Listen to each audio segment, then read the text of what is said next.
But yeah, as composers, we're used to like setting everything up and then hitting play. Yeah. Like in the middle of it, we just like don't worry about it. Unless you have like improvisational pieces. I don't know how much improvisation you do, but like it's a lot of just like set everything up and then hit play. And it's like while you're listening back to it, you don't have to like stress about it because it's already done.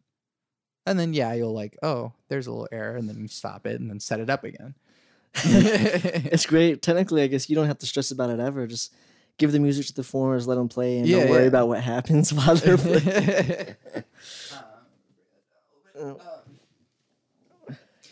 Well, yeah, but like it's also, I mean, because you can't like at a performance, you can't stop it. Like you can't go, oh, like violin 2, you messed up, so let's just go back.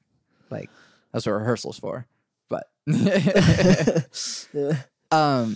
but yeah, we're like, and like you talked about on the last one, like part of being a composer is planning and getting all the people, and so we're just really big planners. we like get all the stuff together, and that's kind of might be also the point of the pun in Machinations. Like it's a concert that I'm like scheming to get all this stuff put together so that I can put on a thing. But yeah, but yeah, no, talk about because we just talked about it, but it wasn't recording. So the more of the concepts of your album.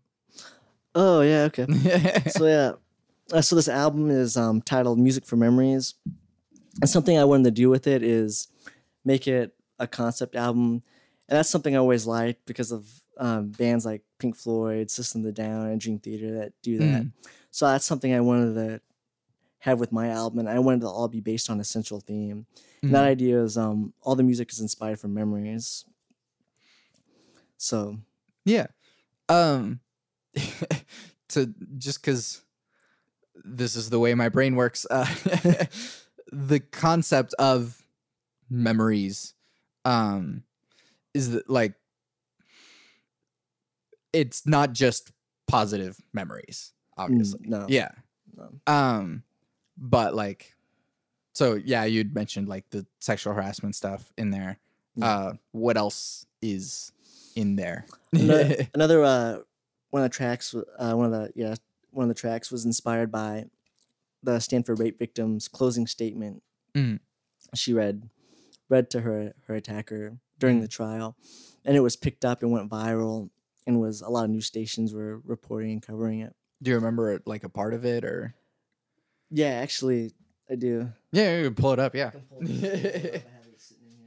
Jamie, can you pull up that article? I've only recently started listening to every other Joe Rogan podcast, but that's a Joe Rogan reference. Anyways, go for it. So with the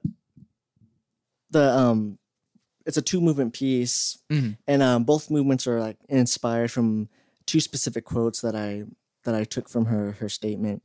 And the first one was, "My damage was internal, unseen. I carry it with me. You took away my worth, my privacy, my energy, my time, my safety, my intimacy, my confidence, my own voice until today." And that was kind of the quote that I based the first movement off. And it's darker. It was more, and I more tried to capture her emotions and stuff she was feeling while enduring all of that. And then the second movement is more positive, and it's based off this quote: "Lighthouses don't go running all over an island looking for boats to save. They just stand there shining." And it's supposed to focus on, and what she chose to focus on is the positivity of the people that helped her along the way. Yeah. After that took place, the 2 bicyclists that found her and said they could have easily just saw what was happening and walked off and not done anything and consider it not their problem to deal with. Right. But they stopped and they tackled them and prevented something potentially worse from happening. Right. So that movement focused more on the positivity. Yeah. I mean, we had just kind of talked about like doing something kind for people regardless of if like you get something for it yourself. And like, it's actually, I mean, that's one of my biggest things is like love no matter what. But like memory is really, I mean, interesting is not the word I'm going for. Important and crucial. That how are you using like memory as sort of like the crux of the thing? Yeah. So like with Two Bicycles specifically, that's inspired from her statement. So the statement is also a series of her recounting the night and everything that happened, a series of her memories. So that's like the connection that has. Some of the other pieces, one of the pieces is titled Flight UA 862. It was based off of a trip I took to China and back. Okay, yeah. And my experience with like flying on planes, because they kind of scare me a little bit. So it was like that. So they're like, some of them my memories, some of them are other people's. That's kind of how that ties in. Yeah. I have like a weirdness writing about my own experiences. Yeah. 'Cause like, I mean, I'm still young, and so I feel like sometimes my like experiences aren't worth other people's experiences that are like better or whatever. I know exactly what you mean. It's like for some reason we feel like our experiences aren't valid, aren't as important as people who are older or something. That's what it seems like. Yeah. Or people who have endured things that are more difficult. Yeah. Or have been through a different set of experiences. That I know what you mean. It's like kind of that same feeling. I haven't really lived life. Like I've just been going to school my entire life, and like that's privileged enough, I guess. But like, and it's weird because every person's experience is important and everything. Like your whole world is your whole world, and so that's what that means to you. But like, I'm still just like, I don't know, man. I'm just 23. Like, yeah. I think of it also as, even though, because everyone always experiences things differently, no one can experience something the same. So that I don't think I try to just avoid that and not think about how no one's experience are more valid or invalid than anyone else's. I think deep down we're all connected by how we experience emotions. Yeah. And then that way we're connected. So, yeah. Right. And thought I had. I write a lot of songs from like hypothetical points of view, because I like making up stories, but it's also that I don't have enough like experiences in my experience counter or like whatever that means. And so here, let me just make up a story that's a better experience than like a story I could tell from my life, which is dumb. Like I'm devaluing myself by doing that, but like it's still, I mean, it also means I get to be a writer too, so that's fun. Well, and you kind of talked about like you're not good at writing with your own words. Why are you afraid of that? Or like, I don't know if afraid is the word, but like you just don't like it as much? I don't know. It's weird. It's like some things come easy and some things don't. I feel like with writing, creating music, there's like a natural instinct in me. It just seems natural. I can do it. Yeah. Whereas for like writing text, it doesn't come to me in that way. It's more of a struggle, something I don't know if I could really fully do. In the same way, like Olivia, that when I worked on with the opera, that stuff is like so good. There's so many genius things she did with the text in that opera, connecting. I don't want to say anything about it specifically though, but right for the performance. But there's so many like ways she drew connections and parallels between the characters. It's amazing. Well, you can say I just don't think that way. I think more so musically and communicating that way. I think. Well, I mean, but like last year's as well. Like, what are the things that she said better than you could have said if you had written it. Another, yeah, that's a good point too, is like, I guess based off of people's experiences and I guess the person writing the text. Last year's opera was titled Nicer When You Smile, and it was about sexual harassment. Yeah. So I think that's something women experience at higher rates. And Yeah. since Olivia's a woman, so she has that direct experience and has probably had her own experiences that she can really relate to the character and stuff that she's writing. Yeah. And so you don't get to like mansplain all over the place. I wrote this opera about but you know. Yeah, and it's a weird thing for me that like I'm kind of the opposite. Like I don't want other people to write my words for me. Like I take pride in the fact that like no, I write all of the words that go on my stuff, and like I did both. And I mean, so you wrote all the text for your opera as well. Oh, that's awesome. And it's like, you know, it's like a dumb rom-com sort of thing, but like a sci-fi rom-com sort of thing.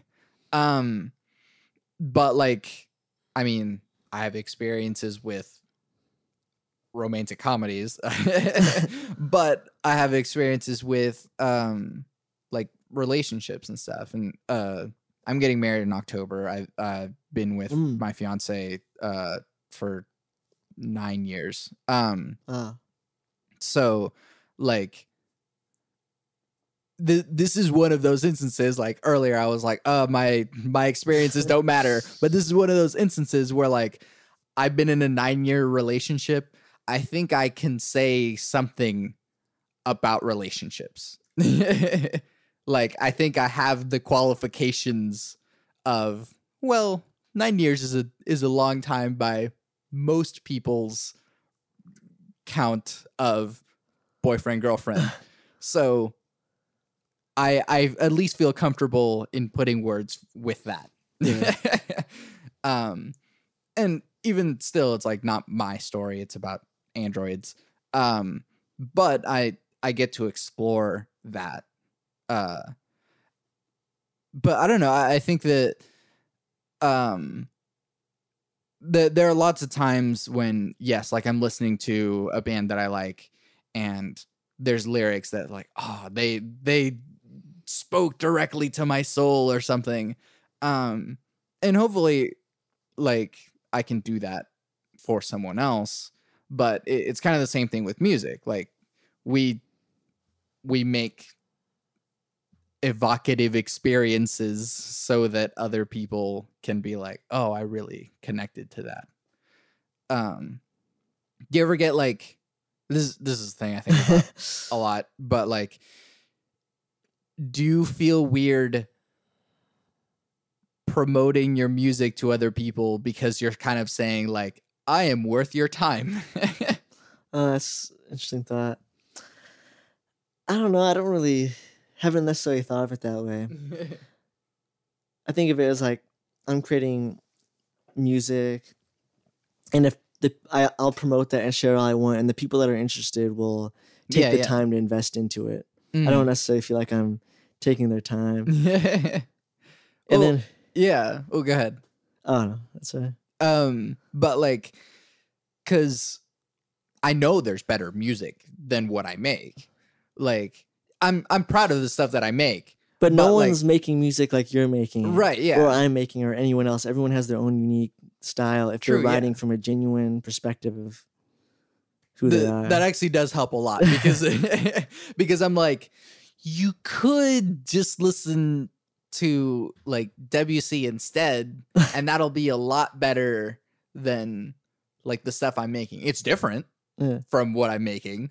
And I'm not necessarily making music to sound like Debussy or fill that void that Debussy might fill, but like, it's better music. I know that. So I don't know. I feel weird about that, and not even necessarily about Debussy, but it's like you could go to a different concert. That's weird. You're thinking about all the experiences that someone didn't get because they're choosing. Yeah, it's stupid. That's hilarious.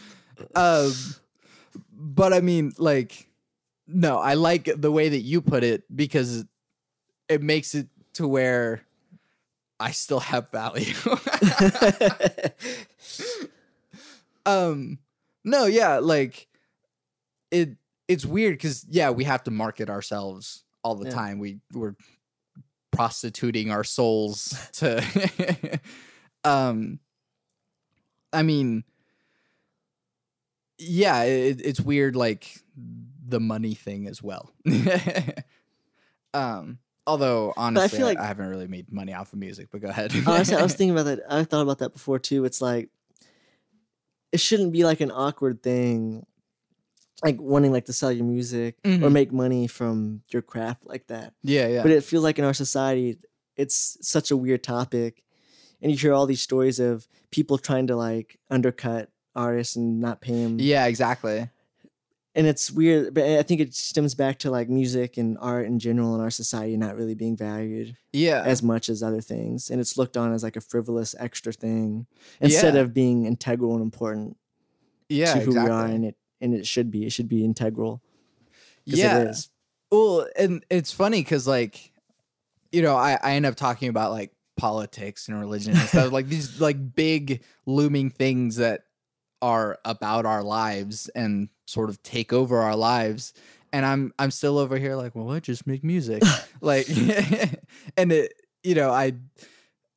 it in some ways it's like I'm not doing anything about it, I'm just making music. I used air quotes because this is an audio podcast, so I'm saying that out loud.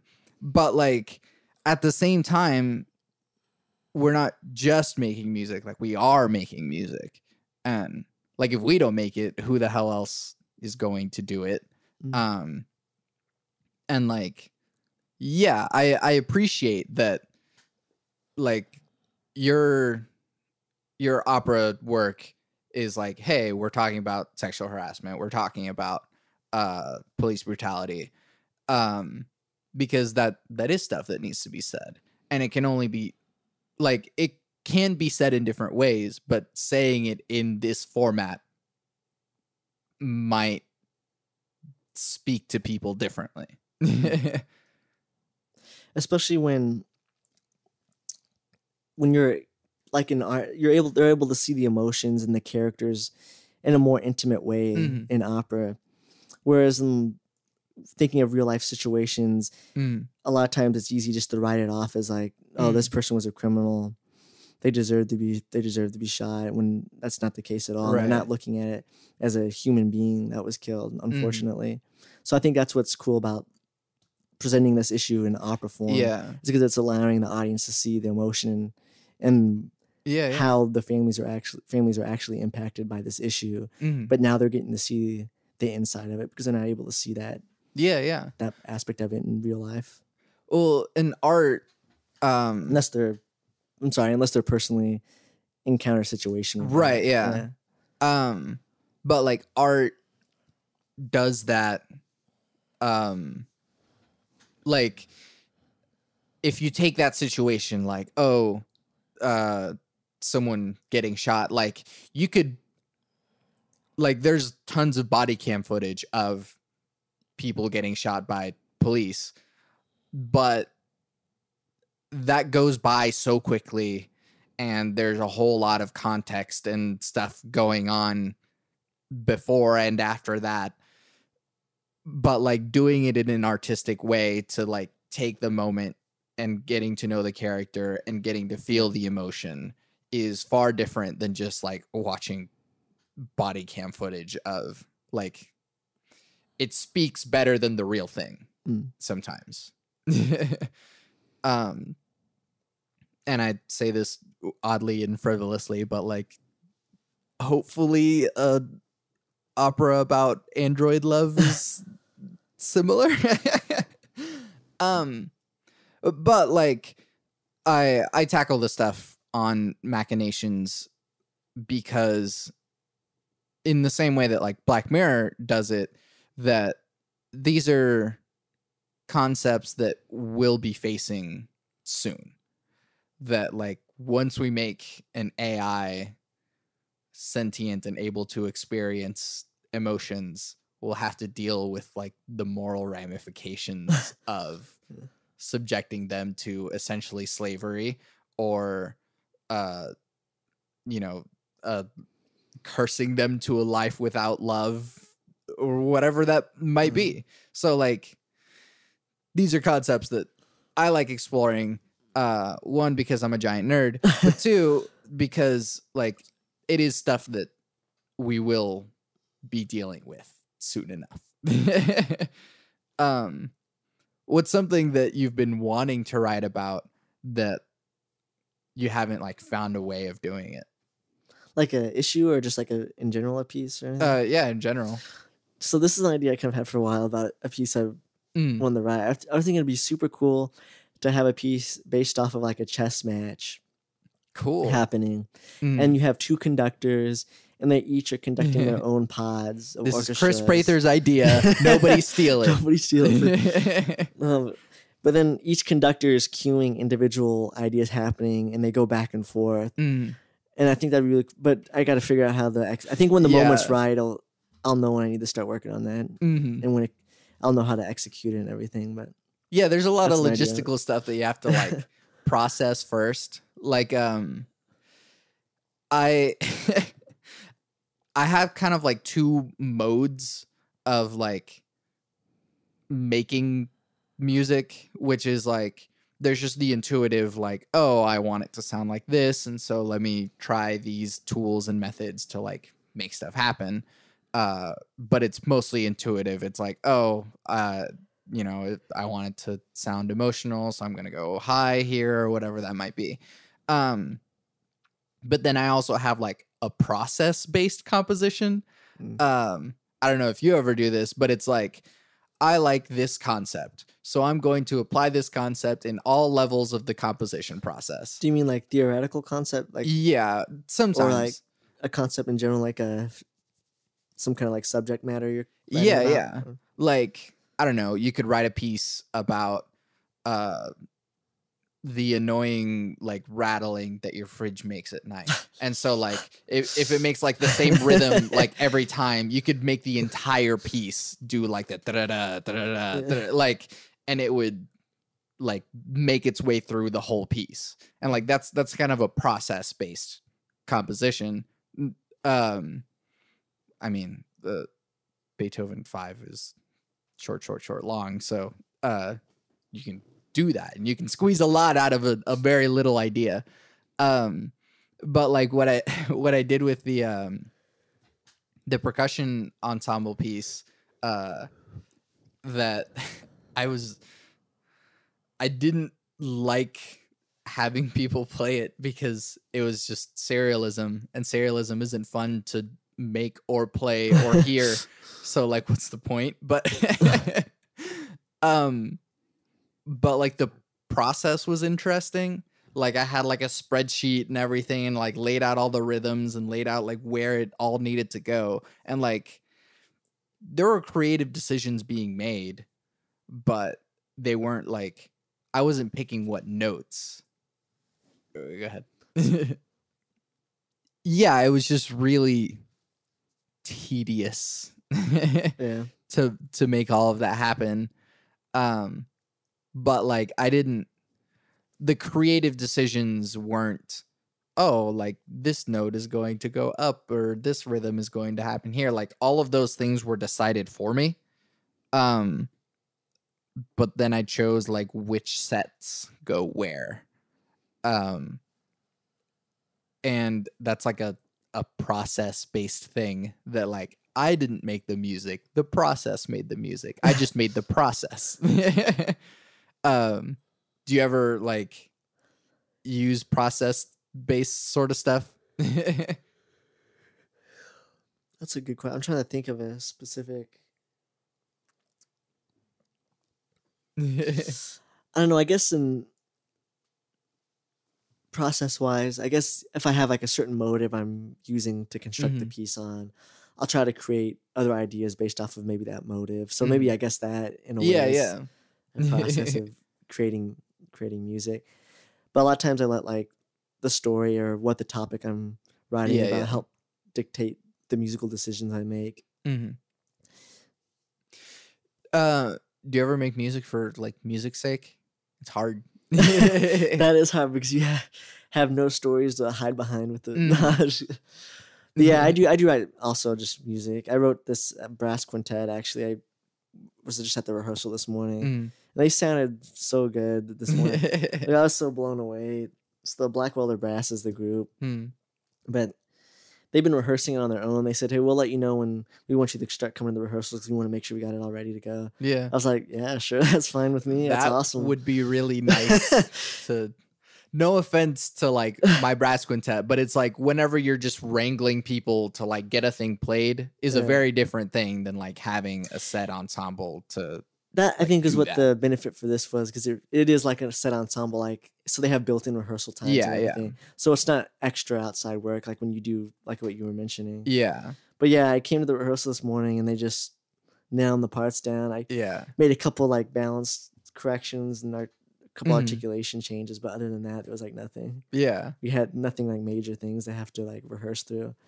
So yeah, but that's an example of an instrumental work that I Yeah, well, my brass quintet was actually that way too. I made it right after doing that percussion piece because I was just like, I am so tired of like this math process of just like having everything decide like and just dealing with numbers and MIDI and stuff. So I was just like, let me just completely intuitively make a piece. And it's like, it's pretty hard, but it's like so much fun. Like it's really fun to hear. But like I just completely rebelled against like, no more structured process-based stuff. Let me just like make a thing and like, oh, this flows into the next thing. Oh, here's a different section and this feels like this. And so it just like, it just kind of came out of me as it was. Which, yeah, it kind of like highlighted the differences between here's the process-based music and here's the intuitive music, I guess. Yeah, I feel like if I ever use like some sort of process, I always, in the end, if I feel like it stops serving my vision with what the piece is or like the music, then I'll just drop that stuff. I don't want to like restrict myself so much, but I think it's cool to use that as a way to like start facilitating ideas. Yeah. I think maybe I'm really strict with myself in that just because like I took the time to like make it happen in the first place or something, but like also just different examples with like John Cage, like Music of Changes, for example. He like made a whole system to like set up the music. And then he just like flipped the coins. Like I think he based it off the I Ching.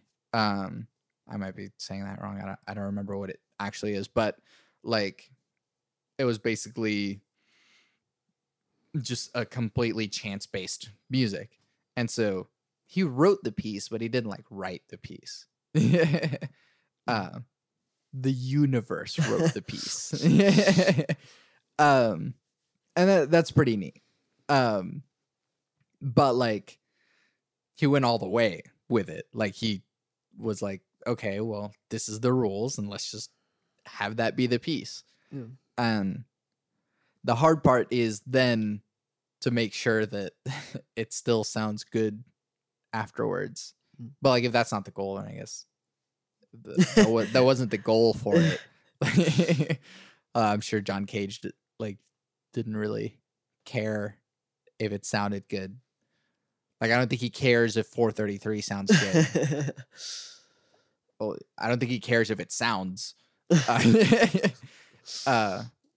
Well, no, he does care. It needs to not sound. But like, yeah, I don't know. I think I'm probably just holding on for it a little too long. Do you look at film scores differently than like video game soundtracks? Like, you mean like how you like, oh, this one's good because of this. Oh, like having a different set of criteria to judge it. Oh, that's interesting. I don't know, because there's certain specific things that you have to do with both those types of Yeah. music because of the medium they're written for, Mm. that you wouldn't be able to judge with the other one. Like, I think with video game music, how's the composer keeping it interesting when they're limited by someone being controlling all the actions and being in a certain screen for an unlimited amount of time? Mm-hmm. Or if they want potentially an unlimited amount of time or not. So how do they make sure the music doesn't get old? I think that's something that you could judge. But with film scoring, they have such a set time limit. I wouldn't have that same type of thing I could think about for it. Is it effectively? I guess there are some different things you think about. But it also is I guess it's still if the music's good or not in general. Yeah. I wouldn't like put them on their own levels. Like, did we take history of video game music we together? did. I just remember that. Yeah. I just remember that. That was an awesome class. Yeah, that's cool. That is the class that made me change majors. Yeah. Because I was like, oh yeah, I'll do vocal music ed as a sort of backup plan, and then I'll do music production afterwards. And then like I took that class, and I was like, I need to go to music production now. That was good. Yeah. Which I'm very happy with that decision. But like, yeah, no, that class did change how I wanted to go about my career. So what makes a good film score to you? That's good. I think something that I think about is that the music I directly associate it with the movie itself also. It's hard. I think in general everyone does that. It's hard to separate it on its own. So I think if it's really effective at communicating the story and the emotions and the characters and everything, I think that's what makes it really good. Which is why John Williams stuff is so fantastic. But I think the other part too is that like there's a separation in the caliber with how the music serves, because John Williams is so recognized because he does both. He makes both good music just on its own, and then it serves the movie. I see what you're saying, because there's a lot of like more recent movies. I mean, even in the Marvel movies, I mean, the music is so like, it's happening and it serves its purpose with the emotion, but it's not memorable. Yeah. Whereas with John Williams, it is. Yeah. The only theme that you can remember from the Marvel movies is just the Avengers theme. And I watched Captain Marvel recently, so it's da da da da da da da da. Which is like a simple minor scale thing, but you know. But yeah, like if Thor has a theme, it wasn't made clear enough in 3 different movies. That's true. And it's probably been different composers and stuff, but like still, like they really miss an opportunity in not having leitmotifs for every superhero. Yeah, that's tough. That's where it gets scary. Like what I mentioned before about like the music seeming genuine or seeming just commercialized or not. I feel like you get in like a weird territory like that with some movies. And also, I mean, the composers are in a situation where they're having to write what serves what the director's vision is. They don't really get to just do whatever they want. Like John Williams gets to do what he wants. So I guess they're in a tough situation because of that. And like time constraints as well. One of my favorite video game composers, Disaster Piece, he had to deal with like both temp love and like a short time frame. I would never want to hear a template before. Once you hear that, that's all you're gonna hear. It's so hard to separate yourself from. But like the weird thing that he had to deal with is that so he did the soundtrack for Fez, which is like a really popular indie game, like one of the indie darlings as they call it. The director of what then became the movie It Follows had played Fez and really liked it, and so he wanted to hire Rich Vreeland, a Disaster Piece. And so he actually used temp tracks from Fez to go in the movie. That's cool. So like the director had temp love for his music. That's so weird. Like, that's awesome though. Right, but like at the same time, that was Danny Elfman, I think, how he got found out. The director liked the stuff with the band he was in or something. yeah, Wasn't it? but like having to deal with temp love for your own music because you're trying to make new music and to have it serve the film, because that music that you made before is not for the film. Yeah. And so I feel like that would be a lot easier than dealing with the temp tracks from other people. yeah, if it's your own 'cause then stuff, I stealing, mean, it's still your style. I mean, you can still write something different and still close to that vein real easy, as opposed to having to try to mimic a certain style. Yeah, I mean, it's easier and you get in less legal trouble for it, but you know, but like temp love can be so bad. Like 2001, the soundtrack that we all know is the temp tracks. And like he had so much temp love that even whenever the composer like gave him the finished score, he was like, nah, I'm just gonna stick with the temp tracks and just pay for all of the licensing for it. That would be tough to be that composer, man. Yeah, that'd be upsetting. Hopefully he still got paid for it. That's what I was wondering about. I mean, or they just let him keep the music. That's fine.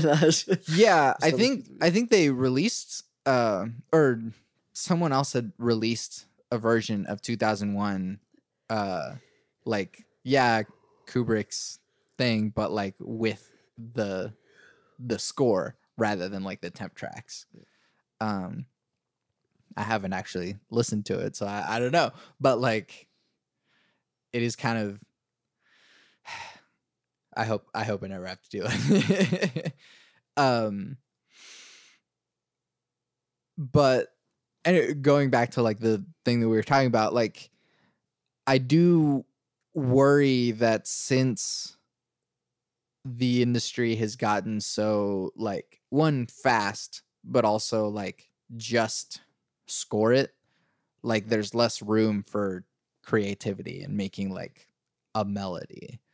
I've been playing Shadow of the Tomb Raider, which is the third Tomb Raider game in the reboot sort of series, and the soundtrack is really good. Like it's really well implemented in the game, but it's also not catchy at all. Like it's set in Peru, and so like there's a lot of like pan flute and like drumming stuff and like really cool like world music as it's called, but like I also don't know, like there's no melody in it. Like there's like the action pads and then there's like all of the like wind fluty percussion-y stuff, but it doesn't do anything musically for me. And I don't know, like film scores are doing that too, that like here's the emotions that you need, but there's not the music that you need. Yeah. And I'm trying to remember like the last movie that I like remembered the score for. Which is probably Blade Runner 2049. I think Black Panther might have been one of the last ones. Oh yeah, that music was that music was fantastic. That stood out from like for me for all the other Marvel movies. It was so it worked so well with it. There was a Ludwig Göransson is the guy's name. And he was on Song Exploder. I don't know if you listen to any podcasts, but Song Exploder takes songs and like kind of goes through the process of like how they made it. But like he had talked about Killmonger's theme how it sort of contrasted and everything. And I really liked hearing that process because it was more than just like, here's a pad for a thing. He was like, oh, well, Killmonger like grew up in Oakland and this whole thing, but he's also like trying to get like back into Wakanda. And so like he was like, so 808s. Like I was like, yeah, that actually really makes sense for Killmonger's theme. And so like whenever you would hear like the 808 drums in there, but it was sort of like mixed in with like the like African style, it's like, oh yeah, that's very Killmonger. And it was also like really dark and stuff. But yeah, like that's an instance where he didn't just do the emotion, he did music. And I mean, I just saw Captain Marvel the other day. I don't remember any of it, like any of the music whatsoever. I don't know, like, but I mean, they're still getting paid, obviously. I mean, I will gladly make bland music for a Marvel movie. But yeah, I feel like I'm talking a lot. You say some things. Oh man, that's. Have you scored anything? Like, have you scored a lot of stuff? You're saying like Films, yeah. Yeah, I've done a couple things. The most recent thing I did was actually when we were in that class, the Red Carpet Film Festival. We scored those short films. So that was the most recent thing I've scored. What was yours? It was After the Final Hour. So it was about the death, going and collecting the souls of the people that passed away. That one was cool. Yeah, that was fun to put together. I really enjoyed doing that. Do you want to do more film scoring than just like contemporary composition, whatever the hell that means? Like classical composition? Yeah, I think so. I think I'd want to do that. I think I wouldn't want to. I just wouldn't want to ever be in a situation where I'm only doing that. Nonstop, only doing film scores. Or I think I wouldn't. Yeah, I want the variety. I just feel like there's no like market for just being like a composer for like orchestras, and that's really like, yeah, there's just no market, or there's no like industry for it. It seems like it's all nested within academia anyways. Yeah. Or like, you know, even like philharmonics are essentially academic ensembles, just because everyone just like went straight out of university into a philharmonic. And all of those people probably teach at universities. But like, I don't know, I we had Scott McAllister at UCO. Do you know any Scott McAllister pieces? He did Black Dog and I can't remember what the actual title of it, but he called it Bright Fluffy Band Music. But he's done stuff that he did Pop Copy as well. But like, I don't know, it seems kind of weird to only make music for like classical consumption. Yeah, I don't know. That's a good point. That's true. I think it's a lot easier to get more work writing for a variety of different avenues. Plus, I think I find it more enjoyable. I like writing the different styles of music. Yeah. What's a style that you haven't touched yet that you're really interested in?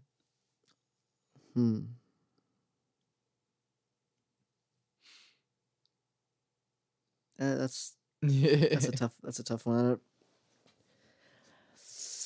I don't know. Maybe doing more jazz, I guess, stuff. Jazz. I like jazz a little bit, but so I think maybe writing more like jazz, big band stuff would be something I would want to get into. I don't really write a lot. Yeah, it's been fun doing that. Not mostly. but a lot of it has been just really fun to play with chord extensions. Like, sure, the chord progression is like, 1, 4, 5, 6, whatever. Like, but each one has like 7, 9, 13, however many more I can put in there. And like, it actually makes it easier to write chord progressions whenever you have like that many more extensions, because you can follow a melody easier because you have more options. Because triads just makes it hard to like navigate between chords. That using a bunch of chord extensions, it's like, oh, I can just like either stay on this note or like just take steps or chromatic steps or whatever that might be. It makes it a lot more fun to like write melodies. I'm trying to think of like, oh yeah, I do remember a style that I've like been interested in but haven't messed with is in that film scoring class for the video game project. There was like the outside part where it was like deserty and stuff, and Oh, was that the final project? Yeah. Oh, the video game one, yeah. And I I was like, oh yeah, this looks cool. Like maybe I should do like tabla sort of stuff. And I like looked into tablas and I was like, I can't touch this without doing really bad cultural appropriation. Because like there's a whole like language and depth into like the study of tabla and stuff. And I was like, oh, I have some tabla samples in my thing. Yeah. And I like looked at it and I was like, that's a lot of like different sounds for what it is. And so I looked into it and I'm not touching tabla. There's too much going on here that that's actually something that reminds me of something. How do we deal with cultural appropriation whenever we're making stuff in a certain style? Yeah, it's really, yeah, it is a tough issue, especially with film composition, because trying to like use the music to help communicate like location and stuff. A lot of times they do that. I think yeah, it's tough because a lot of times it seems like they just like you're taking a certain sound of something, not really fully taking the time to learn about the instrument and the culture, and just using it for your one instance, so you can then make money with whatever product you're selling. So it's really screwed up in that way. I think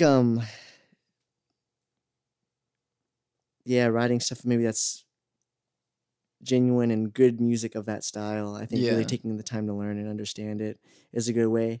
Maybe and then bringing in performers that actually play that music and are from that culture and having them play the music and stuff. I think could help with that. What do you think? What's your opinion on that? I mean, pretty much that. Like, I mean, going back to like the Black Panther thing, he like went to Africa and like listened to their music for a while and like got to know the performers and stuff, and then had them like play on the thing. And that's awesome. Obviously, we can't do that for everything. It's like, oh, now I have a film that's supposed to be set in, China, so let me just go to China for like a while. Like, not everything has the budget for that. But I do think like studying it and like getting to know people that make that music and make that style of music so that you don't do it wrong. Or I don't know. I don't like the idea of like not doing it at all, because one, that'll make directors very upset. But that like only getting into it once you understand what it's supposed to be like. Yeah. Having like a genuine appreciation for that music. Yeah. And enjoying it and wanting to create something of that caliber, as opposed to just taking what you need from something for your own uses, I guess. That's what it... Yeah. Because, and that was kind of the thing about like once I saw the tabla thing, I was like, I can't take enough time right now to do this thing justice. So I'm just not going to touch it.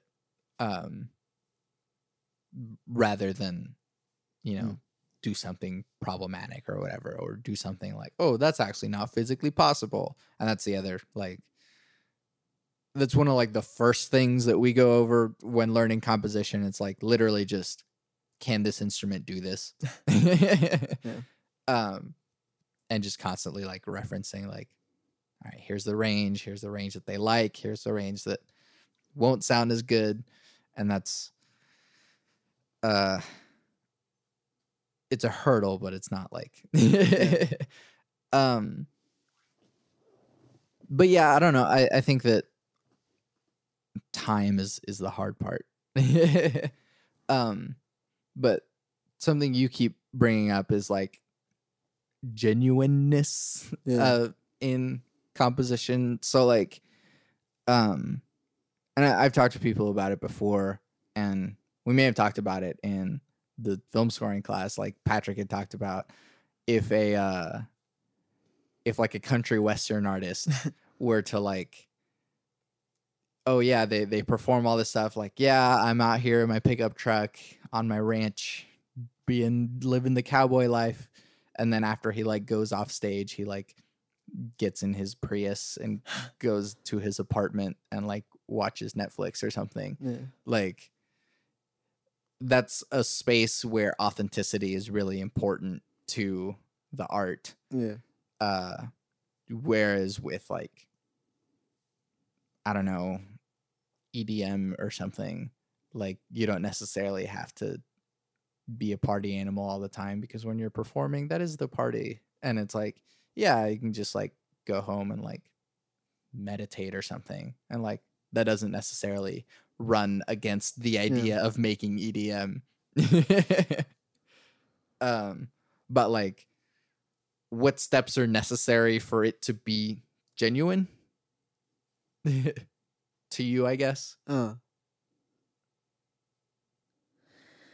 I guess that kind of stems back to like, or has something to do with like, I feel like when you're writing like a piece of music, you're making certain claims about something. So when you write something like what you made that example about the country western artist, not really living that life, he's making claims and saying he lives by that life and that's who he is as a person, and then he's not. So I think that lack of truthfulness and it being genuine takes away from what the music is. It makes it less emotionally impactful. So writing from a genuine space of who you are as a person, I think makes the music have more of an emotional impact than just writing something generic that, you know, the person doesn't really, that's not who they are. That's not what they really care about. Well, but there's also instances where there's no way to actually be genuine, and they're upfront about like, this is a character. Like Gorillaz isn't actually a band of animated individuals. It is one person collaborating with a bunch of different people, because you physically cannot be an animated musician because you are a 3-dimensional person. But like, on face value, it's like, yeah, Gorillaz isn't really Gorillaz, or like Ziggy Stardust isn't Ziggy Stardust. It's just a character. But like, it's important to point out in the first place to be like, hey, this is a character, by the way. Because if you don't do that, then there's still a level of like, oh no, you're lying to us. But I don't know, like, you did the opera really well, and you did that style really well, and it wasn't like, I never felt like there was a point that it was like appropriating anything or in any way. It sounded genuine, like you said. How did you get to that point? That's tough to answer. I think a lot of it is also listening. I think a lot of it's like listening to music. Mm-hmm. So I listen to a lot of music. Drawing a blank right now. I'm trying to think of artist name. No, yeah, pull it I up. gotta pull that up real fast.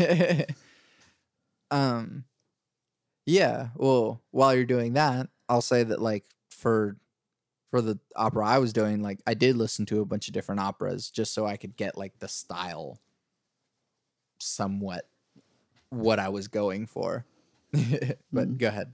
Oh, sorry. So Nina Simone was like an example. Her song Mississippi Goddamn, Strange Fruit. So I was listening a lot of those music that's like protest music. Yeah. To see the way the text, how they wrote Mm-hmm. and talked about those issues, and then just listening to that music. Mm-hmm. But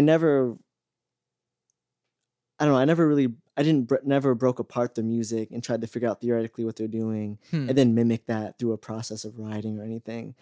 I sat down behind the piano, improvised ideas, and came up with those ideas, and that's what it was. So I never, I don't know.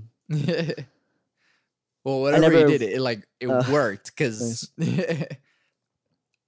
I think we got it. Like, so is that like mostly an intuitive process for you? Because there are times when I am trying to like fit into a style, and I will like take the theory and like try and break it down. Like, oh, what kind of scale is this? What's it doing here? What is the embellishments that are going on that make this sound like this? I think I really can connect with the emotion behind what the characters are feeling in the stories and stuff. I think that's really what helps me with the writing is thinking about the struggles they had to endure and thinking about that, what the characters go through. It really helps me when writing the music, because I find it easier to write from that emotional place too. Helps. Yeah. So that's one thing. I think that kind of helps. Are we forced to just be like emotional wrecks all the time? Because I mean, yeah, like I do write a lot of stuff from that emotional point, and the other part is that I also tend to perform a lot of my music myself, and so I do have to like put myself in that brain space. Do you listen back to your pieces and get back into that space? Yeah. So, yeah, I think I do, because because I can feel like the exact spots within the piece that I've written. Yeah. Where I was feeling that exact emotion, and it kind of reminds me of it. Kind of like what are those things that they time capsule or something? It's Oh, kind of yeah, like that, yeah. like a time capsule. I get this all the time too. Whenever there's like a section that was like particularly annoying or like it took some time to like get it to work right, I'd kind of get back to that space too whenever like that part of the music is there.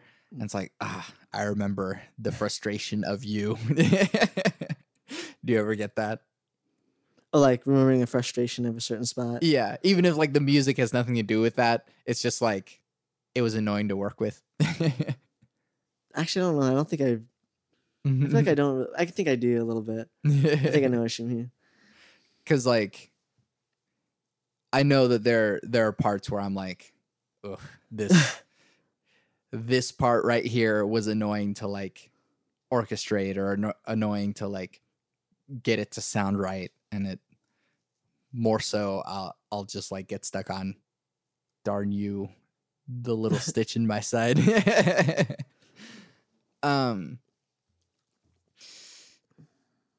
One of the sort of last things that I put on the second podcast is what have you been listening to, watching, reading, or playing that you want other people to know about? Or like music that I've been listening to? Yeah. Or TV shows or movies or whatever it is that you can do one of each. Yeah, so I guess a book that I've read recently is Altered Carbon. And there's a Netflix original series that they based on the book. I started to watch it and I didn't like it as much, but I actually thought I watched the show first and I thought it was really good. Mm. Read the book and now the show sucks. Oh, there you go. That's kind of like the effect. The show's not terrible. The show's still entertaining, but there's so many more details and it makes way more sense in the book. The stuff happens in realistic ways. Yeah. So book, what was the other one? Movies, music. Movie. I can't really think of a movie I watched. I don't know. I guess music recently. I've been listening to Biggie stuff recently. I listened to his Life After Death album and his first album. I'm trying to think of the name of that. Ready to Die. Yeah, Ready to Die is the name of it. Listen to that. Yeah. That's a blind spot in my. Yeah, me. You know Ray, right? Ray Woods. Yeah. My friend Ray. Yeah. We'd make hip hop music together, so I try to listen to a lot more of that style stuff too to help with that. So that's some of the stuff I've been listening to recently, music wise. And then playing. Do you play video games much anymore? Who has time to play video games? I get too stressed out when trying to do that. Play video games. I'm thinking about all the stuff I could have done in those hours. It's too stressful to play games. I'm on spring break, man. But yeah, video games, my favorite game or something, or most recent? Yeah, I guess. I guess the most recent one I played was Borderlands, the first game, which is not a new game though. But I played that actually over the spring break. Nice. What is your favorite game?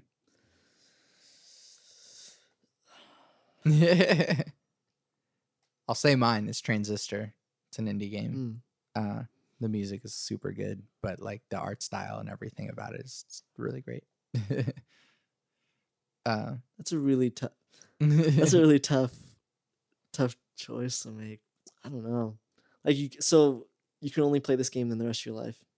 Why do you always do this with the questions? That's how you really know if it's your favorite game or not. If that's the only game you could have for the rest of your life and play, would you do it? Yeah. So then I guess it's your favorite. Yeah. Same thing with the pies. It's not, you can't, if you can just play any game whenever you want, then it's really, the stakes aren't high enough for me to make that choice. I could just put a different game in. Well, I mean, because Transistor also has New Game Plus. There's so many different varieties that you can play it with. And I still listen to the music every now and again and still go that's so good.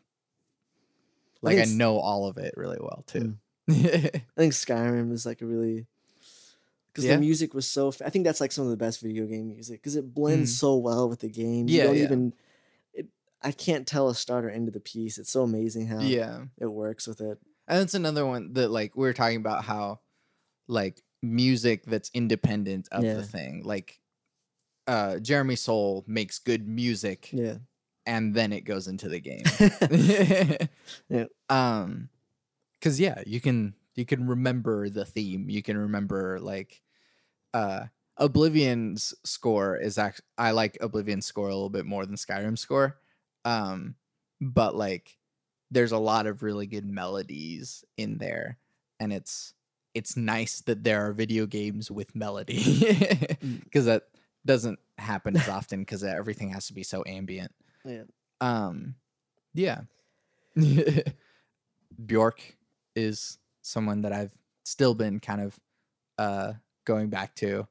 Not so much going back to because I wasn't as into Bjork for a while. And so I need to get into David Bowie because I've missed that. And you his music? Yeah. Well, he has such a wide variety too. His stuff's so different as time progressed. But I'm 23 and it happened before me, so it's just not something I've listened to. So, but the reason that I've been meaning to is because on the Power Cycle concert that's coming up, I have a song that I had written before the concert. I just wanted to perform it with different people and have a different vibe with it. As soon as I showed it to Breck and John, they were like, "This is so David Bowie," and I'm like, "Really? I don't listen to David Bowie." That's funny. So now I'm kind of required to take in all of David Bowie. I had a similar experience with That was at the opera workshop Mm. when that guy mentioned that one artist, that folk singer. You know what I'm talking about? I She's can't really quite remember it. famous folk singer from the 70s.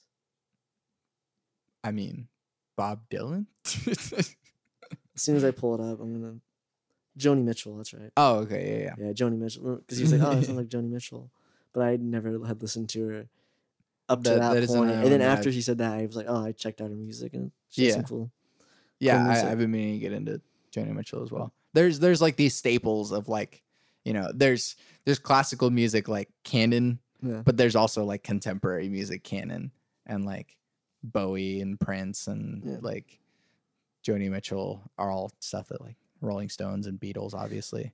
Like it's all like rock and roll, like canon that everyone should listen to, but I also grew up with my own music, so I don't know. I did recently watch Love, Death, and Robots, which is another anthology series on Netflix, which further cements my ideas for making anthology music in sci-fi sort of stuff.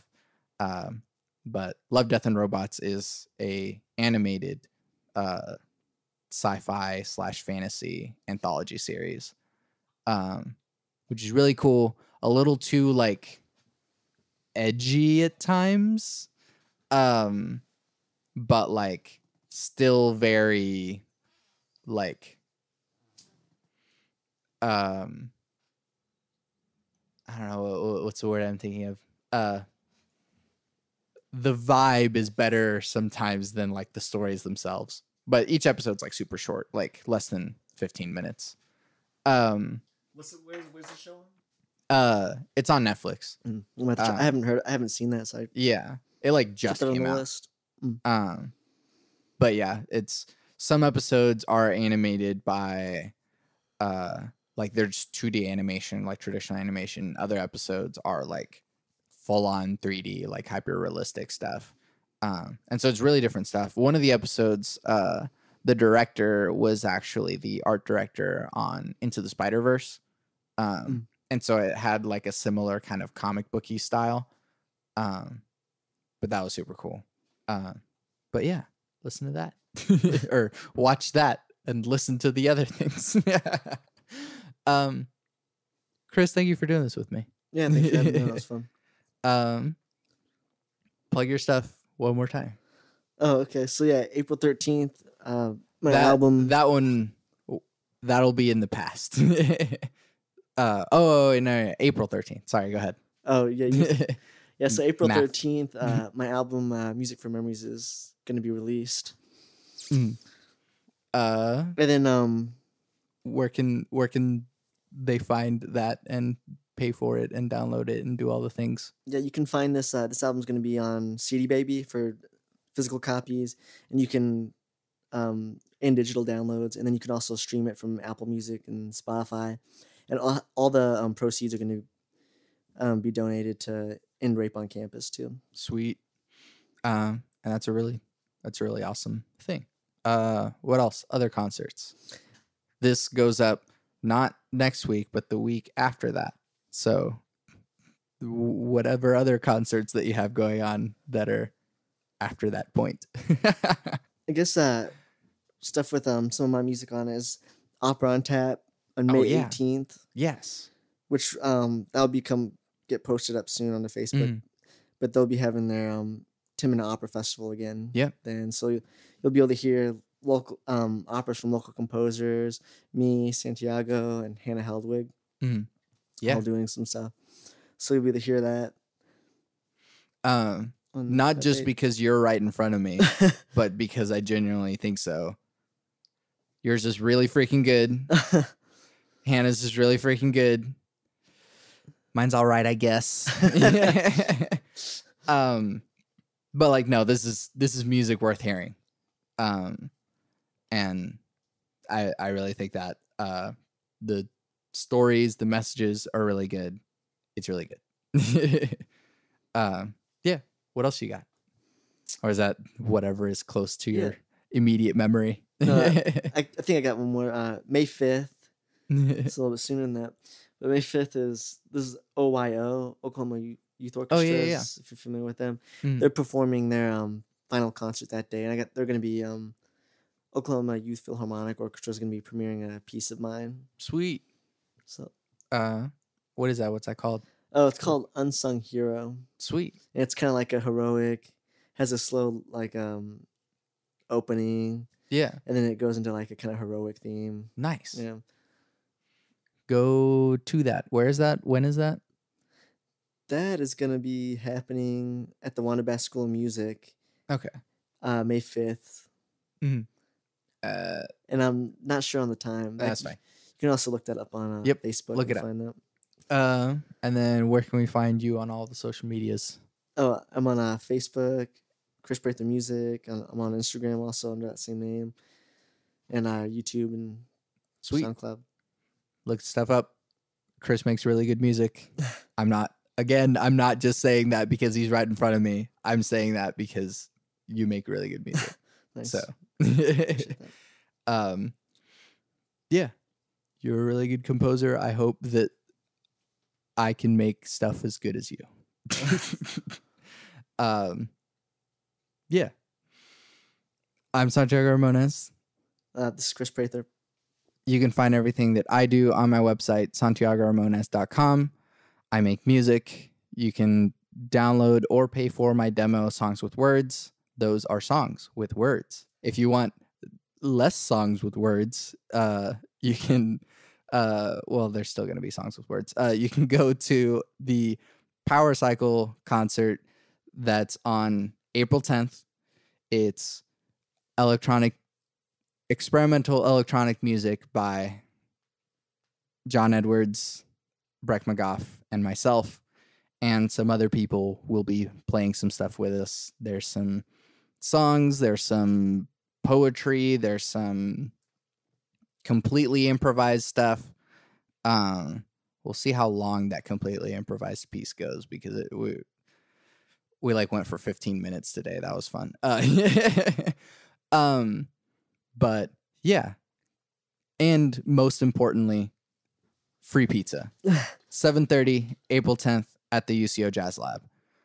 The day after that, Thursday, April 11th at the Jazz Lab at 7:30 is my graduate composition performance. There will be an anthology sort of work like Black Mirror, but it's 7 pieces and then some other stuff that are inspired by ideas in technology and the future and science fiction.